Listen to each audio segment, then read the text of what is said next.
Një bashkim i mundshëm i Arben Taravarit me Ali Ahmetin për zgjedhje të lokale mund të çojë në përçarje edhe më të thellë brenda frontit evropian. Kreu i ASH-s Ziadin Sela i shkoi sot në takim Ahmetit, pavarësisht se para kamerës Sela tha se është takim i zakonshëm. Por në këtë mbledhje morën pjesë vetëm kryesitë e dy subjekteve, ASH dhe BDI. Alisat mëson jo zyrtarisht se nuk përjashtohet mundësia që nëse Taravari i bashkohet të frontit, Sela ta braktisë këtë koalicion.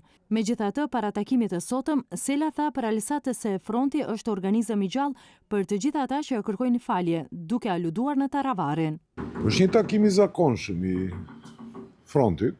Kemi një takim sot, kryesia e ngushtë e Aleancës me kryesinë e ngushtë të Bashkimit Demokratik për Integrim, do diskutojmë për situatën politike.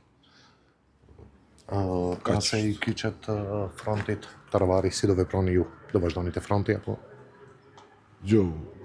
Ato janë momente të cilët nuk do të diskutohet sot, besoj, për një çështje të tillë. Dhe njërë fronti unë e kam thënë që edhe më herët është një organizëm i gjallë, i hapur, për gjithë ato të cilët kërkojnë falje publike dhe kanë kuptuar gabimet që i kanë bërë, po pa i kuptuar këtë gjë dhe pa u bërë gjëra të tilla, besoj që është e vështirë çfarë do lloj opsioni tjetër. Nëse nuk ndodh kërkesa e faljes publike, ndërkohë që pritet kyçja e Taravarit në frontin evropian. Jo, këto janë, nuk e di, nga e keni marrë të informat. A do ketë kyçja, jo, nuk e di. Nëse do ketë. Hipotetikisht tani mund ndodhe që gjithë faktorit politik shqiptar të bëhet bashkë.